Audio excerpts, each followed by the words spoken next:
Gobernanza y rendición de cuentas son dos indicadores importantes para evaluar las formas de gobierno y el ejercicio responsable de la autoridad y del liderazgo. La Iglesia Católica es pueblo de Dios, institución divina y humana a la vez. En este sentido, no es ajena a las formas de organización social y política del mundo donde vive. Por esto es necesaria una evaluación continua sobre sus formas organizativas y de responsabilidad. Antes de exponer sus implicaciones para las diócesis y parroquias, vamos a precisar algunas cuestiones terminológicas. Gobernanza, al menos en lengua española, es un concepto relativamente nuevo, que se refiere a los principios organizativos de la vida social, a la forma de gobernar y a la búsqueda de eficacias en orden a los fines que se persiguen. Se trata del estilo de gobierno de una organización, a partir de principios compartidos que se concretizan en estructuras, metodologías y procedimientos para la toma de decisiones adecuadas. Hoy en día, ante liderazgos personales e individuales, a veces caprichosos, hay una reacción a aceptar decisiones propuestas por jefes de Estado y responsables de organizaciones sociales que se creen autosuficientes más allá del bien y del mal. En una democracia, se supone que las elecciones realizadas de acuerdo con los principios de veracidad, participación, respeto, control y veeduría dan legitimidad a las autoridades. Pero este mecanismo no resulta suficiente. La sociedad reclama total transparencia y mayor participación en la toma de decisiones y exige por parte de los gobernantes una ética más elevada que garantice paz, prosperidad, seguridad jurídica, desarrollo, estabilidad, atención a las minorías.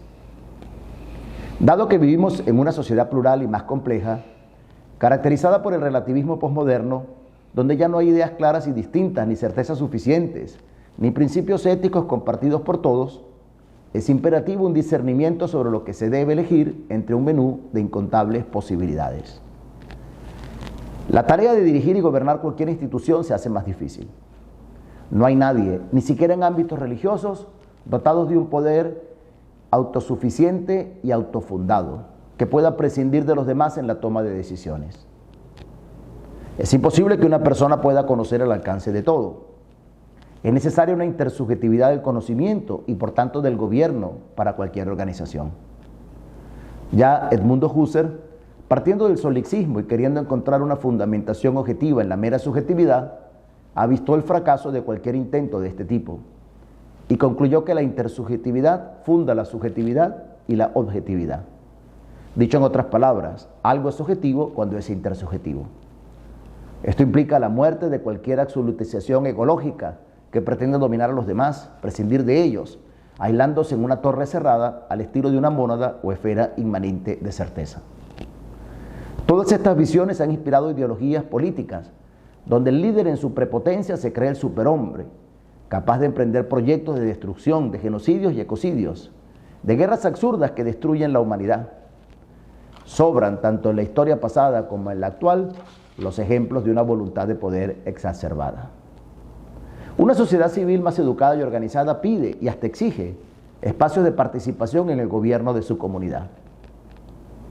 Quien ejerce el gobierno no lo puede hacer considerándose a sí mismo como un monarca absoluto, donde su voluntad o a veces su capricho se convierte en ley fundamental y único criterio de verdad. No es posible pensar en una abeja reina que manda y en una sociedad de abejas obreras que cumplen tareas. Todos tienen una palabra que decir, una visión que compartir. Son necesarios espacios e instancias sociales donde todos seamos agentes y no solo pacientes en el destino común. Además, en este mundo globalizado, todos estamos interconectados y somos interdependientes, como lo ha confirmado la pandemia del COVID. Todo esto lleva a la necesidad de evaluar los principios de gobernanza, las prácticas de gestión y administración de toda organización o institución, como también a una revisión de los principios que guían los procesos de construcción y toma de decisiones para que sea una cogobernanza. Accountability es otro término nuevo. No resulta fácil su traducción. Vamos a referirnos como rendición de cuentas. Proviene de la teoría política. Quien está investido de autoridad tiene la absoluta responsabilidad de rendir cuenta de sus actuaciones u omisiones. Se podría traducir como responsabilidad social, pues expresa la obligación de justificar ante los demás sus propios actos. La rendición de cuentas tiene que ver con las consecuencias de las acciones. Implica hacerse cargo de los resultados, responder por ellos. Se quiere indicar un mayor compromiso de quien ejerce una función de gobierno con la transparencia de sus acciones y decisiones. Un líder que obra así genera confianza en la institución u organización. La rendición de cuentas en quien ejerce el gobierno se mide por varios indicadores. Responsabilidad en las consecuencias de lo que se dice y hace. No solo lo ilocutivo, la intención de la acción, sino también lo perlocutivo, las consecuencias de la acción. La moralidad, que es integridad ética, que implica respeto a las otras personas y evitar cualquier abuso de autoridad, de conciencia sexual. Implementar procesos para prevenir, combatir y castigar la corrupción. Legalidad.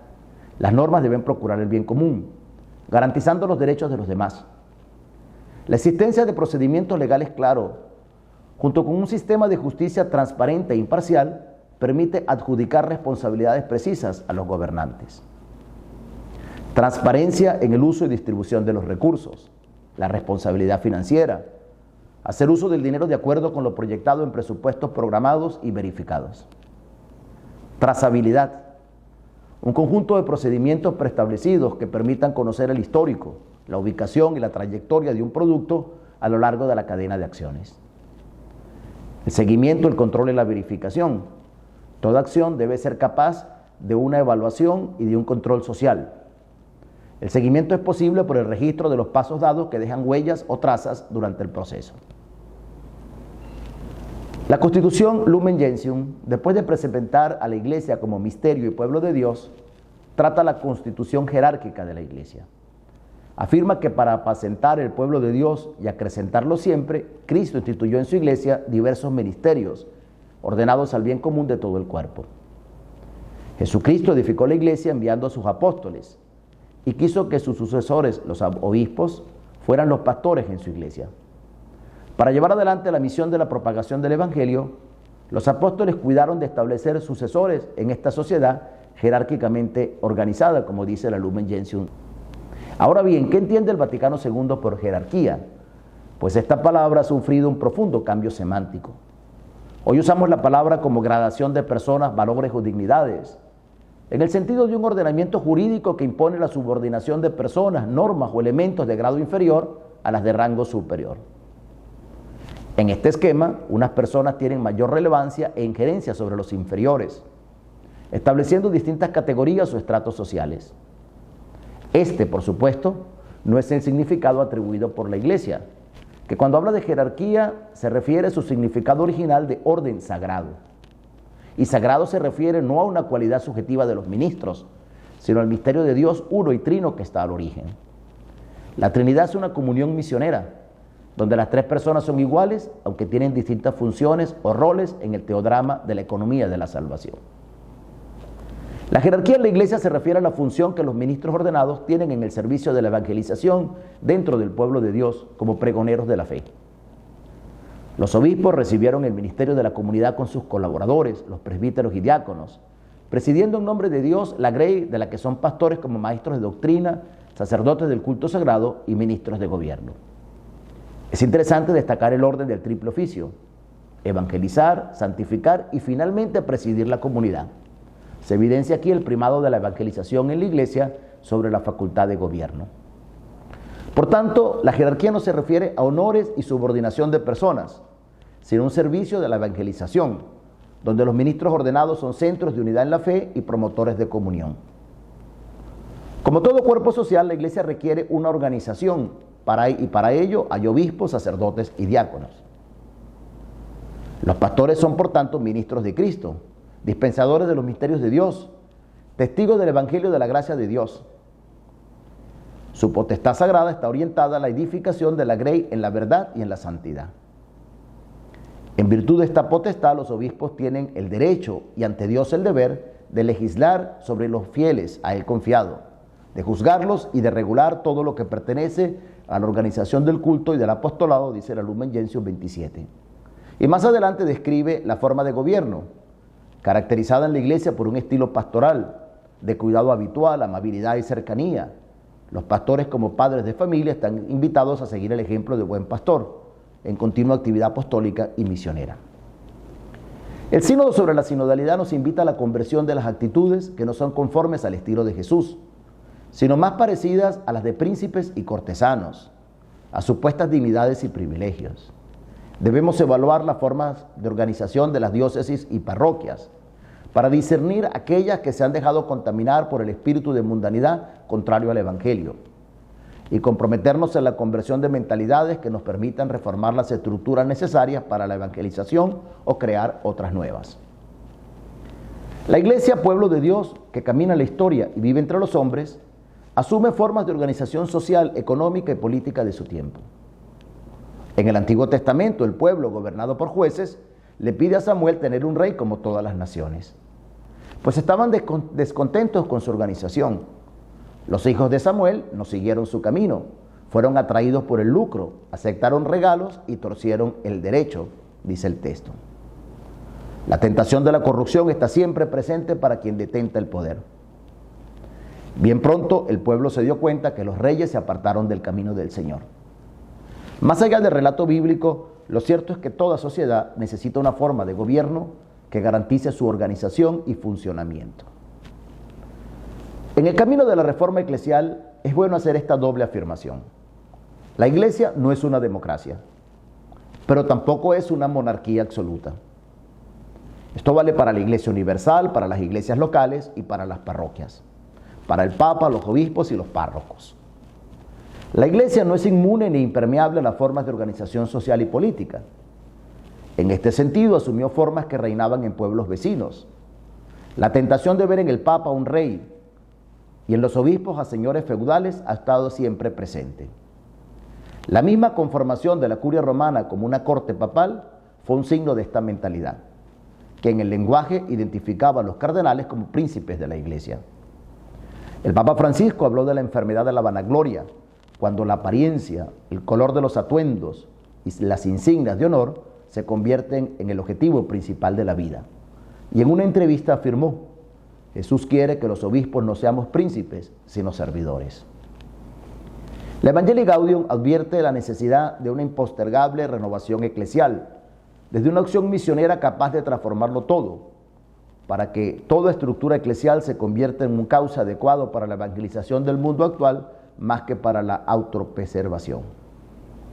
Esto toca a las parroquias, llamadas a ser ámbitos de viva comunión y participación, más cercanas a la gente, orientadas completamente a la misión.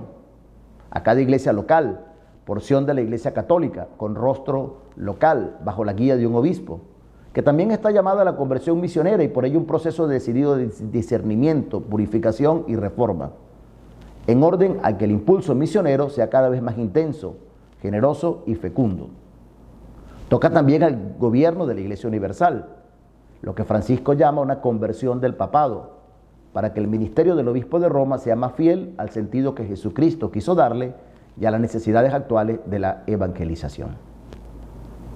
La renovación eclesial exige conversión personal, cambio de actitudes, pero también reforma de estructuras.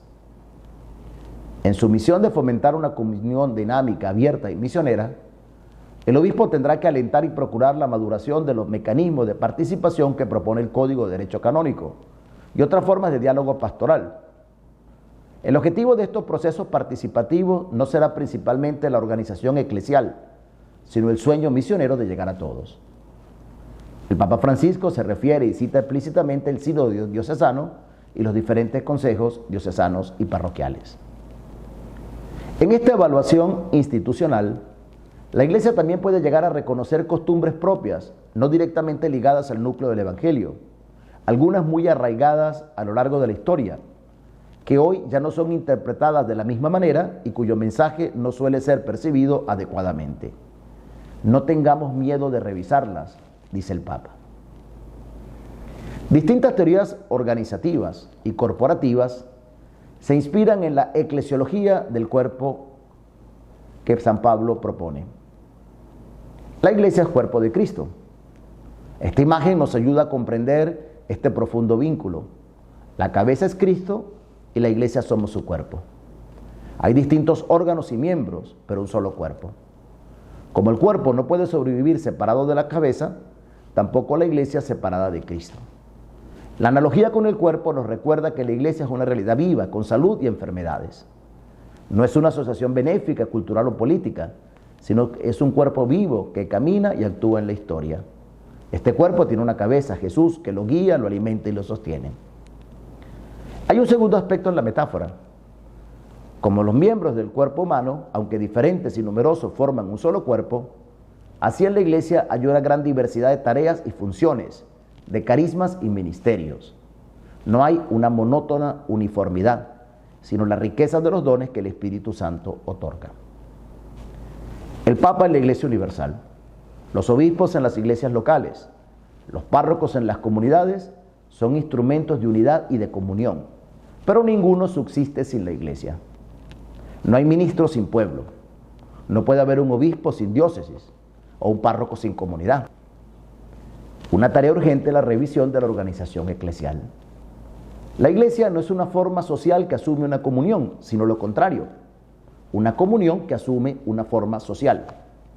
El principio fundante es la comunión. Las estructuraciones sociales han cambiado y pueden cambiar.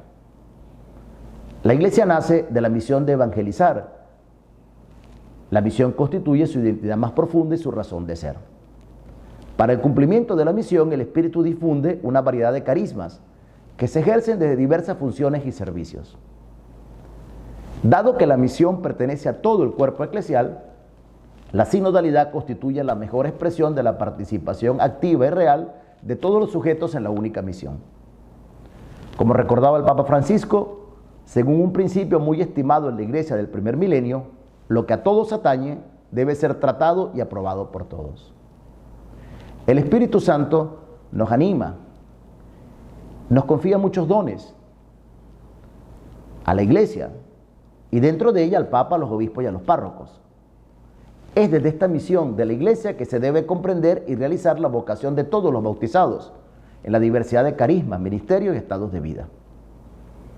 El ministerio ordenado existe para servir al pueblo de Dios, no como propietarios ni déspotas, sino desde la diaconía. Quien ejercita un poder de servir está entre sus hermanos en una fraternidad en comunión, de la que recibe el poder para edificarla. Ningún obispo o párroco es dueño de su diócesis ni de la parroquia. No es el origen, sino un fiador de la transmisión del Evangelio y por ello garante de unidad y comunión. ¿Qué sentido tiene la autoridad y las normas como principios regulativos? ¿Cómo pensar la potestad en la Iglesia? En nuestra Iglesia latina ha habido una concentración de potestades en el Papa, en los obispos, en los sacerdotes. Es decir, todo a partir de la potestad de orden. Podríamos hablar de una monopolización de tareas y funciones, en perjuicio de una iglesia pluriministerial y participativa. Se ha ofuscado la noción de una potestad de los laicos. Es necesario repensar la comprensión de la potestad sagrada, no a partir de los sujetos eclesiales, sino del objeto de la iglesia, esto es, a partir de la misión confiada a todos los bautizados, y solo en un segundo lugar, el vínculo entre la potestad de orden y la potestad de jurisdicción. No es este el lugar para profundizar estos argumentos, que han sido y son objeto de una amplia discusión teológica y canónica desde hace 800 años. Pero sí podemos preguntarnos, ¿cómo articular en las diócesis y parroquias la relación entre uno, algunos, todos? ¿Cómo asegurar la participación de diferentes agentes pastorales en reciprocidad y corresponsabilidad? Se plantea la cuestión de la relevancia de los laicos en los procesos de toma de decisiones y de construcción de proyectos pastorales con amplia participación, partiendo de la escucha, pues todos tenemos algo que aprender. La reforma de la Iglesia es conversión espiritual, pero es también reforma de formas de poder y de ejercicio de la autoridad, de las formas sociales o estructuras de organización, en orden a un reconocimiento de todos los sujetos eclesiales en su diversidad plural, masculina y femenina, clérigos y laicos, y en su corresponsabilidad en la evangelización. La potestad es el poder legítimo de poder servir. Se podría traducir como una facultad pública para servir a los demás. Quien está dotado de poder recibe una habilitación oficial para un oficio que comporta ordenar, regular y sancionar. El medio adecuado del tema del poder legítimo es el servicio. Servir implica ser capaz de algo, poseer cierto poder hacer, no para servirse a sí mismo, sino para servir a los demás. Tiene poder quien pone a disposición de otros lo que ha recibido. El poder en la iglesia se recibe. Nadie puede arrogárselo a sí mismo. Sería una apropiación indebida. No tendrías autoridad si no te lo hubieran dado de lo alto. Ni la iglesia, ni la diócesis, ni la parroquia son propiedades personales. El poder, como la fe, se recibe como un don para ponerlo a disposición de otros. Hay una tradición o transmisión que indica esta dinámica, un don que se recibe y se da. En la potestad sagrada tradicionalmente se hacía una distinción entre una potestad derivada del sacramento del orden y otra de la misión canónica que confía jurisdicción. El Código de Derecho Canónico, por la discusión teológica todavía abierta, no ha querido usar esta distinción. Sin embargo, ha acentuado más la potestad de orden, pues se funda en el sacramento de la Eucaristía, lo que requiere ministros ordenados, y por ello la preeminencia atribuida de la potestad de orden, distinta de la jurisdicción, que positivamente, sin embargo, deja abierto un espacio para ser ejercitada por personas no ordenadas. Piénsense en la abadesa, ministros no ordenados, en los jueces. En nuestra Iglesia Católica poco hemos profundizado teológicamente sobre la potestad que deriva del bautismo, es decir, en el ejercicio del sacerdocio común de los fieles. Menos aún hemos explicitado sus consecuencias en la praxis eclesial. Un poder cuidar y salvar dentro de la comunidad y para la comunidad. Esto es el poder. El ejercicio del poder en la iglesia solo tiene sentido dentro de una comunidad de bautizados, diócesis o parroquia, y a su servicio. Cualquier oficio recibido en la iglesia se ejercita no a nombre propio o a título privado, sino a nombre de la iglesia y a un título oficial, un oficio público. De aquí la necesidad de una total transparencia y de una adecuada rendición de cuentas. El poder debe ser sanador, como el médico que está habilitado a curar a los enfermos y salvarlos de su enfermedad. En esto consiste la salus animarum, cuidar a las personas. Quien tiene poder lo detenta para cuidar a los demás, como un padre con sus hijos, los educa y promueve.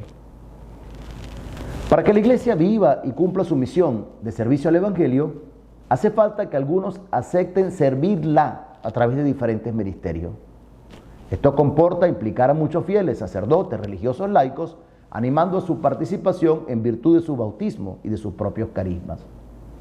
Es tarea de los pastores asegurar un recto discernimiento sobre estos carismas, no apagando la voz del Espíritu Santo, sino verificando su autenticidad dentro de la misión.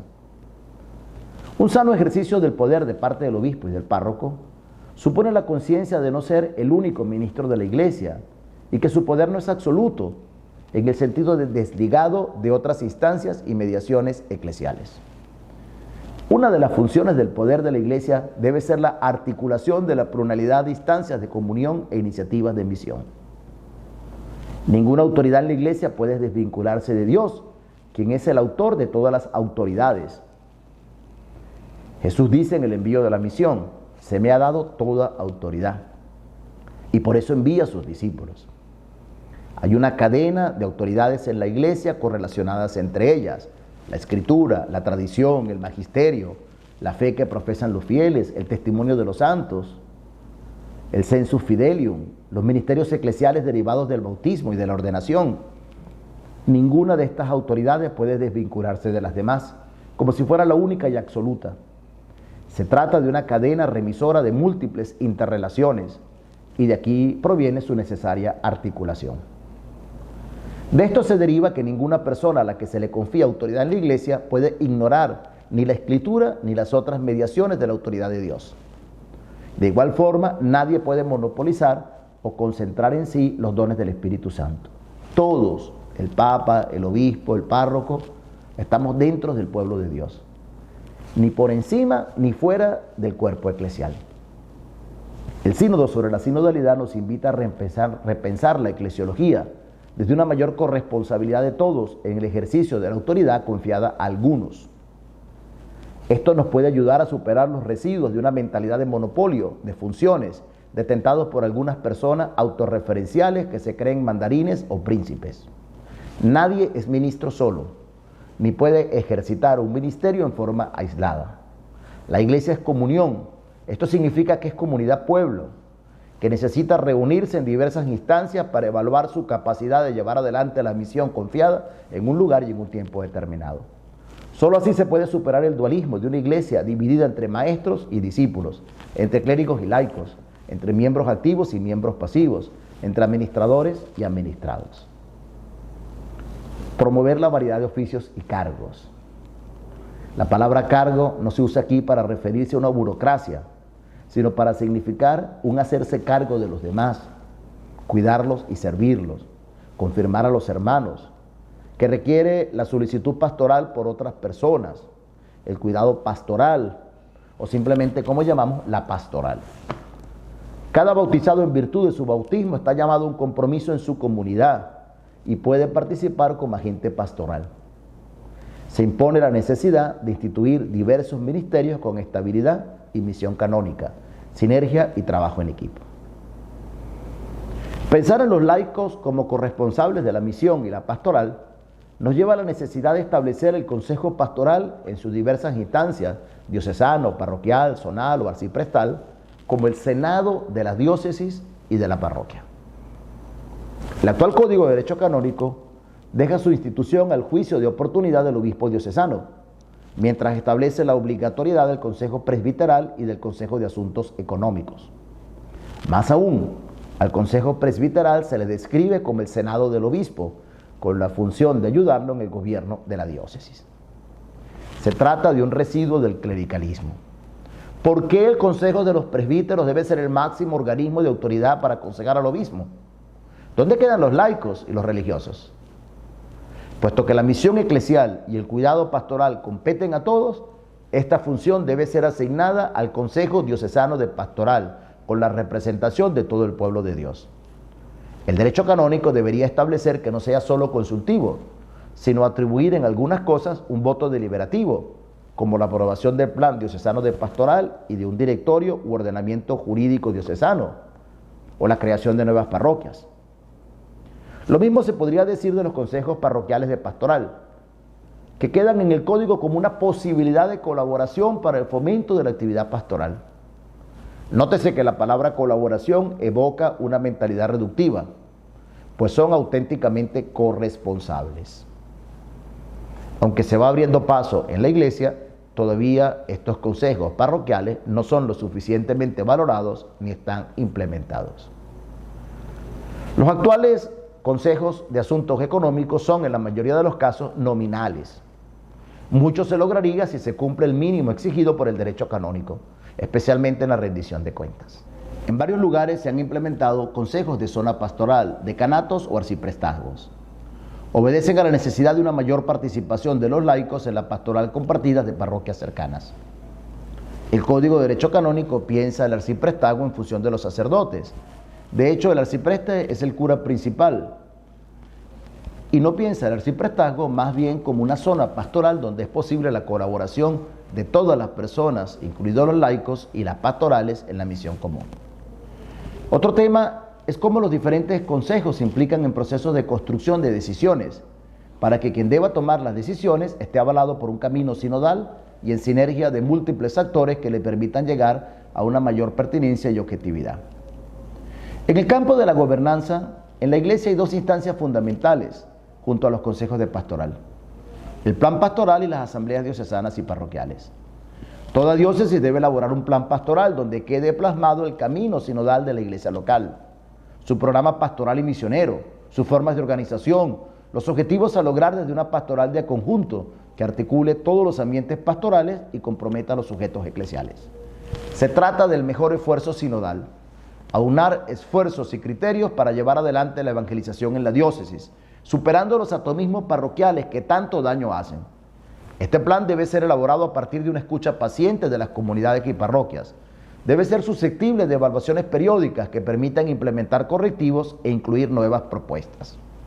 Si no hay un plan diocesano de pastoral, el obispo y los párrocos actuarán discrecionalmente, haciendo muchas actividades, pero sin la articulación de un proyecto serio. Si existe un plan pastoral asumido e implementado, cuando llegue un nuevo obispo no cambiará todo según su propia visión, sino que escuchará el camino de la iglesia local que se le ha confiado, se integrará en él, dará nuevo vigor y abrirá nuevas perspectivas. Lo mismo vale para las parroquias. Muchas de ellas elaboran su plan pastoral en concordancia con el plan diocesano. La sinodalidad se debe concretizar en un camino ordinario de asambleas pastorales a nivel diocesano, parroquial y zonal. Se deberían hacer ordinariamente una vez al año. Son instancias abiertas donde todos los laicos pueden expresar su parecer con libertad y aportar ideas para el camino pastoral compartido. Son ejercicios responsables del compromiso bautismal que confiere una auténtica pastoral a todos los bautizados, que otra cosa no es sino una participación real en la misión. La rendición de cuentas es esencial para cualquier modelo de gobernanza sea eficaz. Ni el obispo ni los párrocos son islas para sí mismos, y su ministerio no puede sostenerse adecuadamente sin patrones y sistemas apropiados de rendición de cuentas. La accountability se debe pensar como un rendir cuenta del ejercicio del propio ministerio. No es solo un deber de aquellas personas a las que se le ha confiado una autoridad, es sobre todo un derecho de los fieles, que cada vez más exigen que quienes tienen poder estén en grado de explicar y justificar sus decisiones con transparencia. La exigencia de una adecuada rendición de cuentas atenúa los riesgos de un poder autocrático por parte del obispo o del párroco y evita la autorreferencialidad. Pero también el ejercicio aislado del poder. Un ministro de la Iglesia no trabaja para sí mismo ni para su interés personal. No puede manejar la diócesis o la parroquia o ninguna instancia como una hacienda personal. Debe dar cuentas a la comunidad que le ha confiado el ejercicio de su autoridad. La rendición de cuentas, exigida tanto en el campo de las finanzas como de las decisiones y de los eventuales abusos, no va en la línea de suprimir la autoridad en la Iglesia, que es necesaria, sino que es la consecuencia de una ética deontológica responsable. Se trata de evaluar y someterse a la evaluación y a la auditoría del modo de ejercitar la autoridad y rendir cuentas de las decisiones.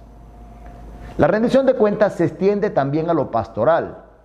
Implica realizar evaluaciones y dejarse evaluar por los demás.